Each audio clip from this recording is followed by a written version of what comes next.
ከፍ ያረጉና ከፍታ ሲያናድዳቸው ቅጭ ሲላቸው አቅም እንዳላቸው ለማሳየት ዝቅ ሊያረጉ ይሞክራሉ በተቻላቸው አቅም ማለት ነው።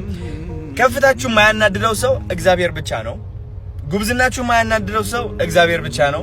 መጠንቀቃችሁ ማያናድደው ሰው እግዚአብሔር ብቻ ነው። እግዚአብሔር ለእናንተ ያለው መነጽር ሁሌም አዎንታዊ ነው። ጥሩ ነገራችሁን ነው የሚያየው። አንዳንድ ሰዎች ግን አሉ መነጽራቸው ትክክል አይደለም። ይደብራቸዋል። የምታደርጉት ነገር አያስደስታቸውም።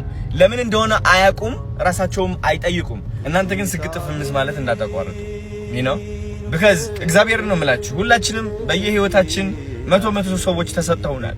የሚቆጣጠሩን ይሆናል ከፍታችን የሚያናድዳቸው ሳይታወቀን ከኋላችን ሴራ የሚያሰሩብን በጣም ብዙ ሰዎች አሉ። መቶ ሰዎች ተሰጥተውናል።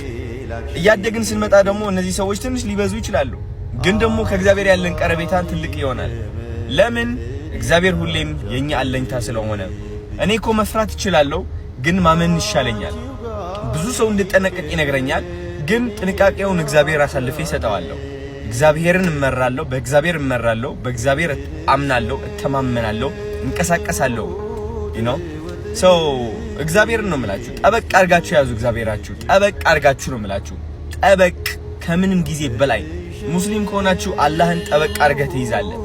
በየራሳችሁ ማለት ነው። ጠበቅ ልባችሁ ውስጥ ሁሌም በየሰከንዱ በየሚሊ ሰከንዱ መኖር አለበት እግዚአብሔር። ሁሌም ነው የምላችሁ። ሁሌም ወዳችኋለሁ።